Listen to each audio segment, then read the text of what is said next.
வளர்மதி, வளர்மதி, பார்த்து. என்னாச்சு? ஒன்றும் இல்லைக்கா, கொஞ்சம் அசதியாக இருக்கு, அவ்வளோதான். வேற ஒன்றும் இல்லைக்கா. இல்ல, உனக்கு ஏதோ முடியலன்னு நினைக்கிறேன். ஐயோ, அதெல்லாம் இல்லைக்கா. அதனால தான் உன்னை அறியாமலே நீ அசந்து தூங்குற. ஆமா, செக்கப்புக்கு போனியா இல்லையா? இல்லைக்கா. சண்முக தம்பி இருந்திருந்தா அவர் கூட்டிட்டு போயிருந்திருப்பாரு. சரி, இங்க பாரு, நாம 2 பேரும் போயிட்டு வந்துடலாம். இல்லைக்கா, வேண்டாம். சொன்னா கேளுமா. அதை விடுங்கக்கா. அவரை பற்றி தான் தகவல் வந்ததாக்கா? இல்ல வளர்மதி, இது வரைக்கும் எதுவுமே தெளிவா தெரியல. அவர் வந்தாதான் தெரியும். ஆமா, போன தடவை டாக்டர் எழுதி கொடுத்த ஃபைலு அதெல்லாம் என் ரூம்ல இருக்கு, நான் எடுத்துட்டு வரேன். நீ ரெடியா இரு, நாம போயிட்டு வந்துடலாம். புரியுதா? இந்தா குடி குடி, நான் எல்லாத்தையும் எடுத்துட்டு வந்துடுறேன்.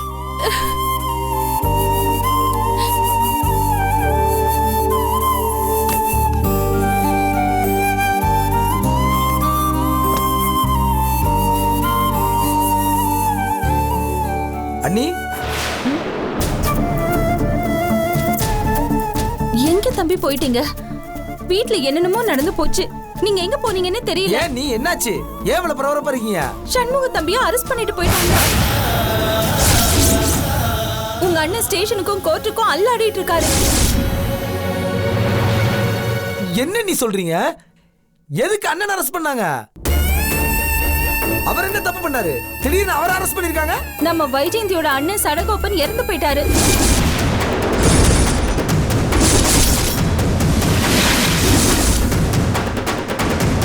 அவரை யாரோ கொலை பண்ணிட்டாங்களாம் தம்பி.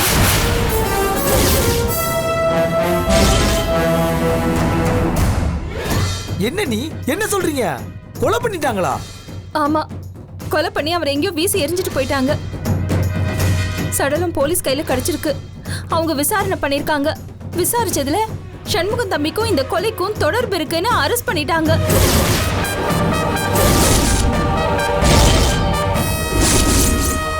உங்க அண்ணன் எவ்வளவு முயற்சி பண்ணியும் அவங்க வெளியில விடல. கோர்ட்ல ஆஜர் பண்ணிட்டாங்க. இப்ப கூட உங்க அண்ணன் வக்கீல பார்க்க தான் போயிருக்காரு. அந்த ஆளு கொஞ்சம் சரியில்லாத ஆளு தான். நீ எப்பவும் அடியாளுகளோட சுத்திக்கிட்டு இருப்பான். அவனுக்கு எதிரியே வேற நிறைய இருக்காங்களே. அவன் இந்த வெட்டுறது, குத்துறது, இந்த ஆளை கடத்துறது, இப்படி சில்லறை வேலையெல்லாம் பண்ணிக்கிட்டு இருந்தான். ஆனா இப்ப அவனை கொலை பண்ணிட்டாங்கன்னா என்னால யோசிக்கவே முடியல. அண்ணி இதுல எப்படி எங்க அம்மா என்ன சிக்கினாரு? அதான் தம்பி, எங்களுக்கும் தெரியல. என்ன பிரச்சனைன்னு ஒண்ணுமே புரியல. எப்படி சண்முகம் தம்பியே இந்த கேஸ்ல நுழைச்சாங்கன்னு எங்களுக்கு தெரியல. ஏற்கனவே வீரமணி வீட்டுல ஒரு சின்ன பிரச்சனை நடந்தா கூட நம்ம மேலதான் பழிய சொல்வாங்க. இப்போ அவங்க வீட்டுல ஒரு பையனை சாவுக்கு கொடுத்து நிக்கிறாங்க. இந்த பிரச்சனையும் நம்ம மேலதான் பழி சொல்வாங்க. ஏற்கனவே நடந்த பிரச்சனைக்கு என்ன பண்றது ஏது பண்றதுன்னு தெரியாம நம்ம எல்லாரும் கண்ணு கசக்கிட்டு முடிச்சிட்டு இருக்கோம். இப்ப இந்த பிரச்சனை வேற வந்திருக்கு. சரி, இந்த விஷயத்தை சரவணன் தம்பி கிட்ட சொல்லலாம்னா கூட போன் சுவிட்ச் ஆஃப்னு வந்துட்டு இருக்கு. உங்களுக்கு ஏதாவது போன் பண்ணாரா, பேசினாரா? ஐயோ அண்ணி, அதை ஏன் கேக்குறீங்க? அண்ணி, நான் ஏற்கனவே குழந்தை விஷயமா பேசுறதுக்காக அவனுக்கு போன் பண்ணேன். போன் சுவிட்ச் ஆஃப்னு இருக்கு. அவன் எக்ஸ்பர்ட் விஷயமா ஏதோ சிங்கப்பூர் வரைக்கும் போயிருக்கானா. அண்ணி, அவன் கண்டிப்பா எனக்கு போன் பண்ணானா நான் சொல்லிடுறேன். நீ இந்த பிரச்சனையில வளர்மதிக்கு வேற உடம்பு சரியில்லை. ஹாஸ்பிட்டல் கூட்டிட்டு போனோம். ஒரு ஆட்டோ பிடிச்சிட்டு வாங்களேன். சரி அண்ணி.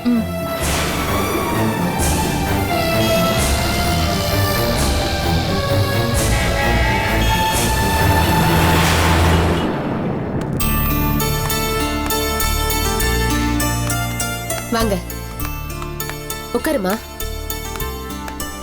என்ன வளர்மதி, உடம்பு எப்படி இருக்கு? நல்லா இருக்கேன் டாக்டர். லாஸ்ட் டைம் வரும்போது சில டேப்லெட்ஸ்லாம் எழுதி கொடுத்தல, அந்த ஸ்லிப் கொண்டு வந்தீங்களா? இதோ இருக்கு டாக்டர், கொடுங்க.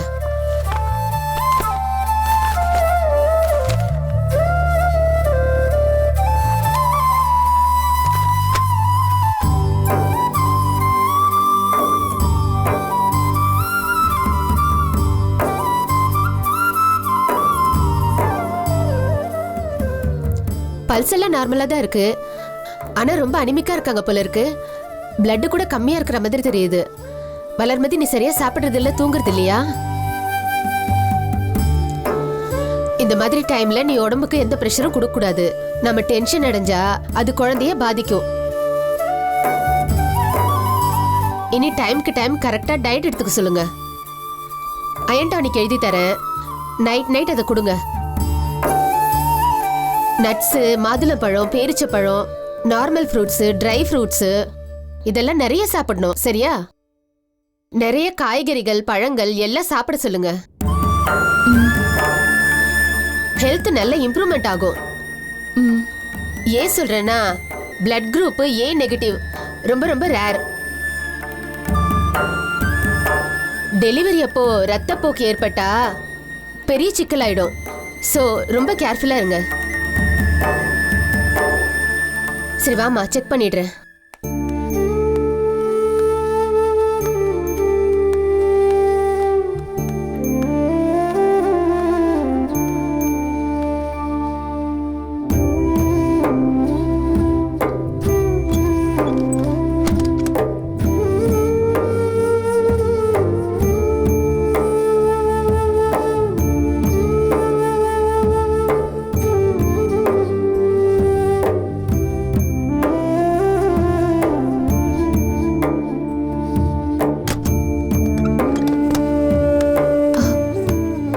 டாக்டர் எப்படி இருக்கு?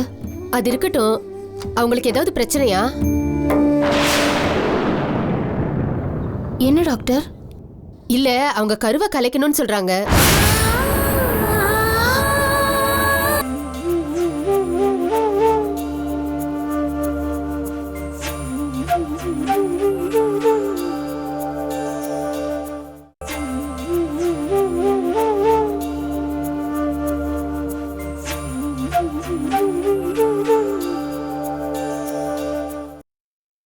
இல்ல அவங்க கருவை கலைக்கணும்னு சொல்றாங்க.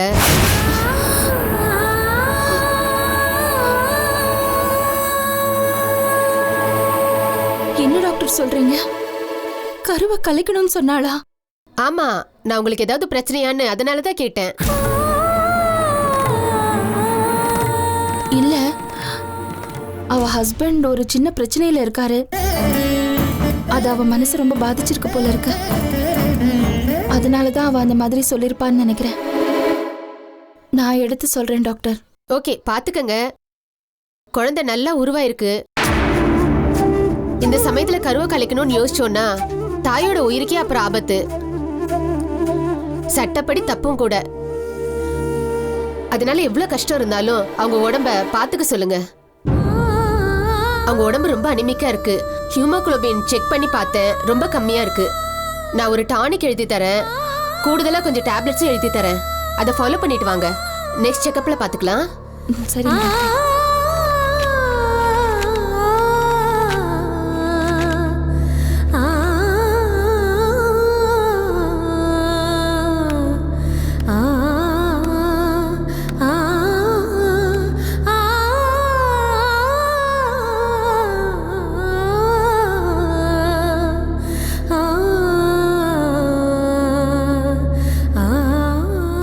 இந்தாங்க, பார்மசில வாங்கிடுங்க. நெக்ஸ்ட் டைம் வரும்போது பார்க்கலாம். சரிங்க டாக்டர். பார்த்து உடம்பு பார்த்துக்குமா. வரும் டாக்டர். ஓகே, வா.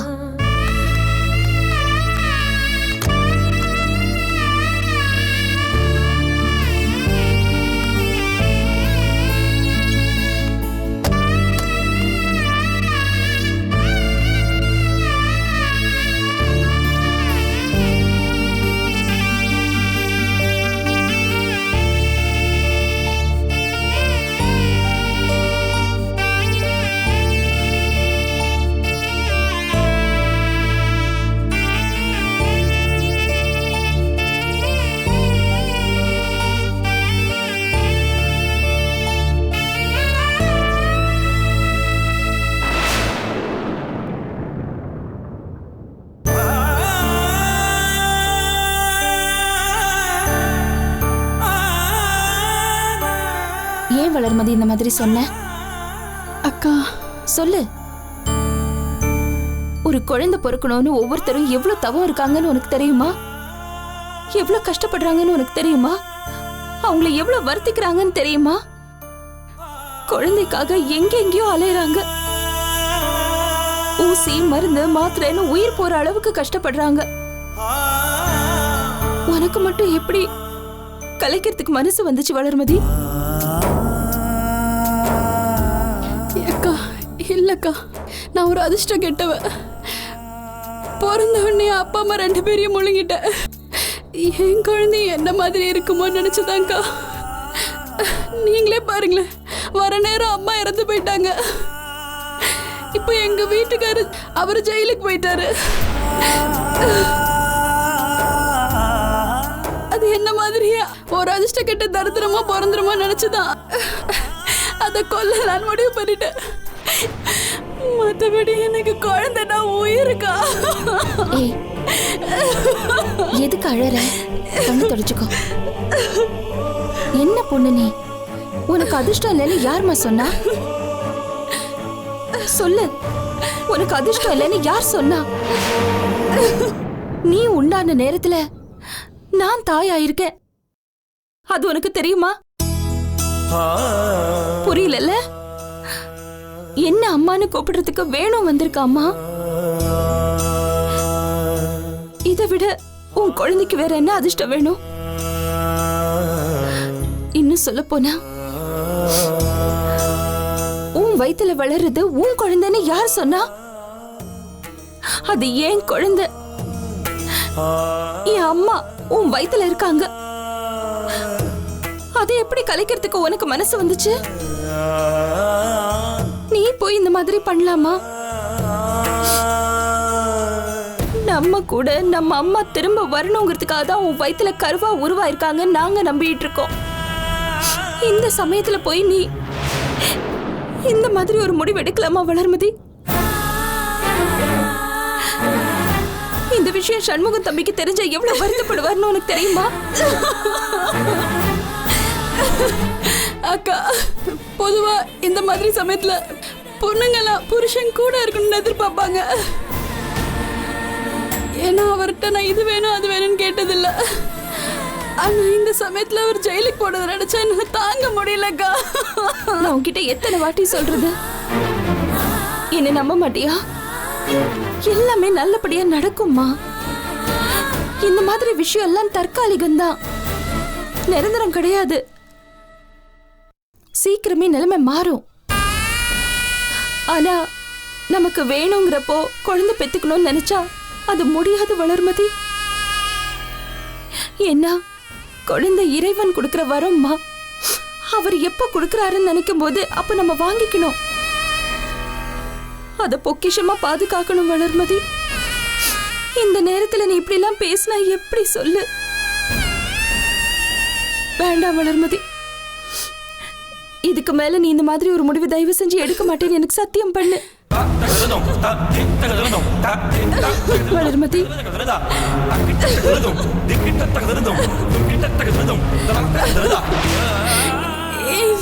இனிமே பண்ண மாட்டேங்கா.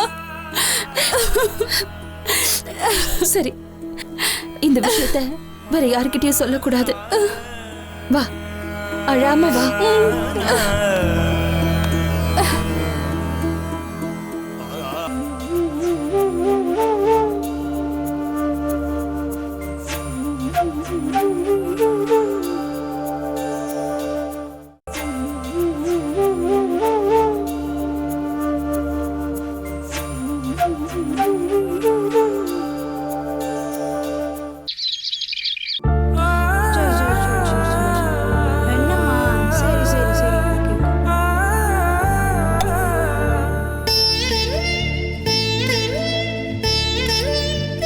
இல்லைங்க, அவ ரொம்ப வீக்கா இருக்காளாம். கர்ப்ப காலத்துல ரத்தம் இல்லாம இருக்கிறது ரொம்ப மோசமான நிலைமைன்னு திட்டினாங்க. அவளுக்கு உடம்புல ரொம்ப ரத்தம் கம்மியா இருக்கான். என்னமோ ஹீமோகுளோபின் மாத்திரையெல்லாம் எழுதி கொடுத்தாங்க. இரும்பு சத்து இந்த மாதிரி உள்ள விஷயங்கள்லாம் நிறைய சாப்பிட சொன்னாங்க. என்ன சொல்லி என்ன பிரயோஜனம்? அவ மனசு இப்ப அவகிட்ட இல்லையே. உடம்பும் மனசும் ஒண்ணு சார்ந்து இருக்கிற விஷயங்க. அவளுக்கு மனசு சரியில்லை. அதனால உடம்புக்கு எது கொடுத்தாலும் அவளுக்கு ஒட்ட போறதில்ல. அவ புருஷன் பக்கத்துல இல்ல. இந்த குடும்பத்துக்கு வந்து சாபமா என்னமோ தெரியல. ஆள் ஆளுக்கு ஒவ்வொரு பிரச்சனையும் அனுபவிச்சுட்டு இருக்கோங்க. இப்ப ஆறுதல் சொல்றதுக்கு கூட அம்மா கிடையாது.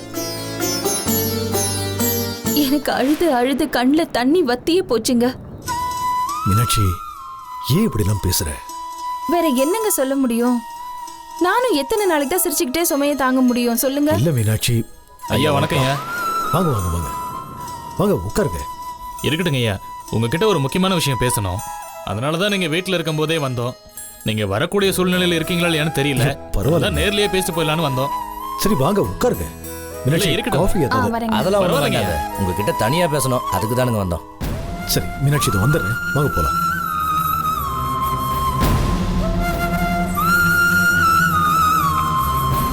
வாங்க.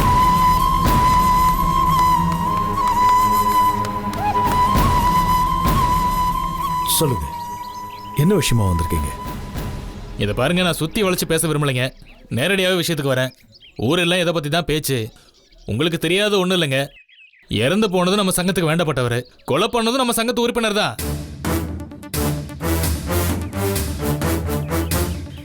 இது பாருங்க, என் தம்பி சண்முகம் அந்த கொலையை பண்ணலைங்க. சரிங்க, நீங்க சொல்றீங்க. ஆனா ஊர் சொல்லுதே கண்ணால பார்த்த சாட்சி இருக்குன்னு. அதான் உங்க தம்பி அவரை உங்க வீட்ல இருந்து விரட்டி எல்லாரும் முன்னாடியும் உன்னை கொலை பண்ணிடுவேன், உன்னை உயிரோட விட மாட்டேன்னு சொல்லியிருக்காரு. இதுக்கப்புறமும் உங்க தம்பி கொலை பண்ணலன்னு சொன்னா எப்படிங்க? இது பாருங்க, அதுக்கு தான் கோர்ட்ல கேஸ் போயிட்டு இருக்குல்ல. நீங்க எந்த விஷயமா என்ன தேடி வந்திருக்கீங்கன்னு சொன்னீங்கன்னா மேற்கொண்டு நம்ம பேசுறதுக்கு அது உதவியா இருக்கும். ஐயா, உங்களுக்கு தெரியாத ஒண்ணும் கிடையாதுங்க. நீங்க தலைவர் பதவியில் இருக்கிறீங்க. நம்ம சங்கத்துல எல்லா முடிவையும் நீங்க தான் எடுக்கிறீங்க. உங்களுக்கு கட்டுப்பட்டு தான் நாங்க எல்லாருமே நடந்துக்கிறோம். உங்களை தான் நாங்க எல்லாருமே நம்பி இருக்கோம். உங்க குடும்பம் பாரம்பரியமானதுன்னு உதாரணமா இருந்தது. ஆனா இன்னைக்கு அப்படி இல்ல. எல்லாமே தலைகீழா மாறி போச்சு. ஏங்க, எதை வச்சு நீங்க இப்படி எல்லாம் பேசுறீங்க? அட என்னப்பா தலையை சுத்தி மூக்கு தொட்டுக்கிட்டு, நேரடியா விஷயத்த சொல்லுப்பா. இங்க பாருங்க, உங்க குடும்பத்துல ஒருத்தன் கொலகார ஆன பட்சத்துல நீங்க சங்க தலைவரா இருந்தா அவ்வளவு நல்லா இருக்காது. மீட்டிங் போட்டு ஆளாளு உங்ககிட்ட சொல்றதை விட நீங்களே விளைவிக்கிறது நல்லது. என்னங்க சொல்றீங்க? அவன் மேல கொலை பண்ணிருக்கான்னு பழிதான் போட்டிருக்காங்க. அது இன்னும் நிரூபணம் ஆகல. அது தம்பி சண்முகம் மேல யாரோ சுமத்துற குற்றச்சாட்டு. இது பாருங்க, நான் சங்கத்தோட தலைவனா இருக்கேன். என் மேல ஏதாவது தப்பு வந்திருக்கா? நான் சுத்தமா தானே நடந்துட்டு இருக்கேன். சங்கத்துக்கு செய்ய வேண்டிய எல்லா வேலையும் நான் செஞ்சுட்டு இருக்கேன். சங்கத்துக்கு எந்த ஒரு பிரச்சனையும் வராம நான் பார்த்துக்கிட்டு இருக்கேன். உங்க எல்லாருக்கும் ஏதாவது சிக்கல் வந்ததுன்னா நான் தீர்த்து வச்சிருக்கேன்னு. இதுக்கு அப்புறம் நீங்க ஒரு முடிவு எடுத்துட்டு ராஜினாமா பண்ணுங்கன்னு சொன்ன என்னங்க அர்த்தம்? இந்த பாருங்க, எந்த ஒரு காரணத்துக்காக என்ன பதவி விலகணும்னு சொல்றீங்க? என்னங்க நீங்க பள்ளிகளின்னு சொல்லிக்கிட்டு? சடகோபனா உங்க தம்பி தான் கொண்டாருன்னு ஊருக்கே தெரியுமே. ஏங்க, அப்புறம் எதுக்குங்க போலீஸ் இருக்கு, கோர்ட் இருக்கு, விசாரணை இருக்கு? ஏங்க, என்னமோ நீங்க பாட்டுக்கு வந்து தம்பி கொலை பண்ணிட்டாருங்க. ரொம்ப அளந்துகிட்டு இருக்கீங்க. நீங்க என்னமோ பக்கத்துல இருந்து பார்த்த மாதிரி சொல்லிட்டு இருக்கீங்க. ராஜேந்திரா, போதுண்ணே, பொறுமையா இருந்தா ஓவரா பேசிட்டு இருப்பாங்க. ஏங்க, எங்க அண்ணன் எதுக்குங்க பதவி விட்டுறாங்கண்ணா? அண்ணன் எப்போ போவேன், சின்ன எப்போ காலி ஆகும்னு பார்த்துட்டு இருந்தீங்களா? அப்படி என்னையா தப்பு பண்ணாரு? உங்களுக்கெல்லாம் உழைச்சாருல, அதாயா அவர் செஞ்ச தப்பு. உங்களெல்லாம் மதிச்சாரு பாரு, அதுதான் அவர் செஞ்ச பெரிய தப்பு. சங்கன்னு உயிரை கொடுத்தாரு பத்தியலா, அதுதான் அவர் செஞ்ச தப்பு. அதான் நீங்க எல்லாம் இப்படி பேசிக்கிட்டு இருக்கீங்க. அதெல்லாம் உங்க கண்ணுக்கு தெரியாது இல்ல? என் மாமனார் ஒருத்தர் இருக்கா பாரு, வீரமணி. அந்த ஆளு பண்ற வேலை தான் இதெல்லாம். பொண்ணு வகுத்து புள்ளையே தூக்கி குப்பை மாதிரி போட்டு போனாரு அந்த ஆளு. அந்த ஆளு கொடுத்த காசை வாங்கிட்டு வந்து இங்க வியாக்கியானம் பேசிக்கிட்டு இருக்கீங்க. மரியாதையா வெளியே போயிடுங்க. அப்புறம் நல்லா இருக்கு. வாய் நீளுது, வார்த்தையும் நீளுது. மரியாதையா பேசுங்க. என்னையா மரியாதையா பேசணும்? என் வீடு தேடி வந்திருக்கேன்னு நிக்க வச்சு பேசிக்கிட்டு இருக்கேன். இல்லைன்னா வேற மாதிரி போயிடும். அதான் தெரியுதுல்ல, அடாவடித்தனம், ரவுடித்தனம், குடும்பமே அப்படிதான் போல இருக்கு. தம்பிங்களும் அப்படிதான் போல இருக்கு. அப்படிலாம் கொஞ்சம் பொறுமையா இருக்கு. கொஞ்சம் சும்மா இருக்கியா? கொஞ்சம் சும்மா இருக்கியா? இந்த பாருங்க, எதா இருந்தாலும் அப்புறமா பேசிக்கலாம். எங்க குடும்பத்துல இருந்த மொத்த சந்தோஷமும் போயிடுச்சு. தயவு செஞ்சு நீங்க கிளம்புங்க. நீங்க போயிட்டு வாங்க. என்ன பண்ணணுமோ அப்புறமா பேசிக்கலாம். நீங்க தயவு செஞ்சு கிளம்புங்க. டேய் ராஜேந்திரா, என்னனே நீங்களும் திரும்ப திரும்ப இதே மாதிரி பேசிக்கிட்டு இருக்க? வா உள்ள வா. நீ பேசாத, உள்ள வா. சும்மா விட்டுருக்க கூடாது. நீ பேசாம அப்படிலாம் விடக்கூடாது. அமைதியா என்னங்க ஆச்சு? எதுக்கு வந்துட்டு போறாங்க? ஏதாவது சொன்னாங்களா? என்ன பிரச்சனை? பிரச்சனை நமக்கு புதுசா மீனாட்சி. ஒவ்வொரு முறையும் நம்ம வாழ்க்கையில பிரச்சனையோட தானே போயிட்டு இருக்கோம். இன்னும் சொல்ல போனா நம்ம வாழ்க்கையில பிரச்சனை இல்லைன்னு சொன்னாதான் அது ஆச்சரியம். உண்மைதாங்க. எந்த மாதிரி நேரத்துல எந்த மாதிரி பிரச்சனை எந்த ரூபத்துல வருதுன்னு நமக்கு தெரிய மாட்டேங்குது. நாம 2 அடி முன்னாடி எடுத்து வச்சா நம்மள 10 அடி ஏதோ வந்து தள்ளி விட்டுடுது. தள்ளி விட்டா கூட பிரச்சனை இல்லை மீனாட்சி, கொள்ளி வச்சுட்டு தானே போயிட்டு இருக்கு. எல்லா நேரத்திலையும் எல்லா விஷயங்களையும் ஒரு அனுபவமா எடுத்துக்கிட்டு போக முடியல மீனாட்சி. ஆமாங்க, சில நேரம் சூழல் நமக்கு சாதகமா இருக்கு, சில நேரம் அப்படியே சூழல் சுத்தமா மாறி எதிராளிக்கு சாதகமாயிடுது. என்ன பண்றதுனே தெரியல. தர்மத்தின் வாழ்வுதனை சூதுக்கவும் மறுபடியும் தர்மமே வெல்லும் சொல்ற வார்த்தை எல்லாம் வெறும் வார்த்தைகள் மட்டும்தானா? வாழ்க்கைக்கு கிடையாதாங்க? நடக்கும் மீனாட்சி, கண்டிப்பா நடக்கும். சத்தியமும் தர்மமும் ஜெயிக்கிறது காலதாமதமாகலாம், ஆனா கண்டிப்பா ஜெயிக்கும். சரிங்க, வந்தவங்க என்ன சொல்லிட்டு போறாங்க? பெருசா என்ன சொல்ல போறாங்க? சண்முகம் ஜெயில இருக்கான்ல, அத காரணம் காட்டி என்ன பதவியில இருந்து ராஜினாமா பண்ண சொல்றாங்க. என்னங்க சொல்றீங்க? இது என்ன கொடுமையா இருக்கு? ஏங்க, அவர் ஜெயில இருக்கிறதுக்கும் உங்களை பதவியில இருந்து எடுக்கிறதுக்கும் என்னங்க சம்பந்தம்? இல்லங்க, நீங்க எதுவும் சம்மதிக்காதீங்க. இதுக்கு எனக்கு வந்த ஆத்திரத்துக்கு அவங்கள உண்டு ராஜேந்திரா, புரிஞ்சுக்கோ. ஏற்கனவே கைராசி குடும்பத்துக்கு பிரச்சனை மேல பிரச்சனைடா. சொத்தை பிரிக்கணும்னு ஒரு பிரச்சனை. சரவண தனி கொடுத்துன்னு போய் நமக்கு எதிராக கடை ஆரம்பிச்சா அதுல ஒரு பிரச்சனை. சண்முகம் விவாகரத்து கேஸ், அது இன்னும் கோர்ட்ல முடிஞ்ச பாடில்லை. அவன் கல்யாணமே பிரச்சனை தாண்டா இருக்கு. அம்மா கூட இப்ப நம்ம கூட இல்ல. சண்முகம் கோர்ட்டு ஜெயிலு கேஸ்ன்னு இன்னும் அதுக்கு வேற அலைஞ்சுக்கிட்டு இருக்கோம். டேய், உண்மையிலேயே எனக்கு இந்த சங்கத்து பதவி வேணுமான்னு தோணுதுரா. வீட்டுல இவ்வளவு பிரச்சனைகளை வச்சுக்கிட்டு இன்னும் சங்கத்து பிரச்சனை வேற எதுக்குன்னு தோணுதுரா. அண்ணே, நீங்க 1000 தான் சொல்லுங்க, நான் சம்மதிக்க மாட்டேன். வீரமணி ஆளுகளுக்கு காசை கொடுத்து இங்க வந்து சத்தம் போட சொல்லிட்டு இருக்கான். அவங்க என்ன காசை வாங்கிட்டு வந்து இங்க குறைச்சிக்கிட்டு இருக்காங்க. இதுக்கு நீங்க கட்டுப்பட்டு நிக்கிற மாதிரி நிக்கிறீங்க. இங்க பாருங்க, தம்பி சொல்றதுலயும் ஒரு நியாயம் இருக்கிற மாதிரி தாங்க தெரியுது. மீனாட்சி, என்ன நீ எப்படி பேசுற? நம்ம தப்பை பண்ணலைன்னாலும் நம்ம மேல சுமத்தப்பட்டிருக்கிற குற்றச்சாட்டுகளுக்கு நம்ம பதில் சொல்லியே ஆகணும். நம்ம சங்கத்தோட சட்ட திட்டங்களுக்கு நம்ம கட்டுப்பட்டு தான் ஆகணும். அண்ணே, நீங்க 1000 சொல்லுங்கண்ணே. இத பார், பொறுமையா இரு. நான் சொல்றதை மட்டும் கவனமா கேட்டுக்க. நீ பழைய மாதிரி தண்ணி அடிச்சுட்டு சுத்திக்கிட்டு இருக்காத. ஏன்னா நம்ம குடும்பத்துல எல்லாரும் ஆளுக்கு ஒரு திசையில போயிட்டு இருக்கோம். எனக்குன்னு யாரா இருக்கா? ஒருத்தன் குடும்பத்தோட தனி கொடுத்துன்னு போயிட்டான், இன்னொருத்த கொலைப்பழியோட ஜெயில இருக்கா. இப்ப என் கூட இருக்கிறது நீ ஒருத்த மட்டும்தான்டா. அதனால நீ எந்த பிரச்சனையும் இழுத்து போட்டுக்காம எனக்கு துணையாயிடுறா, அவ்வளவுதான். அது என்னாச்சு? என்ன குடும்பமா இது? என்ன குடும்பம்டா?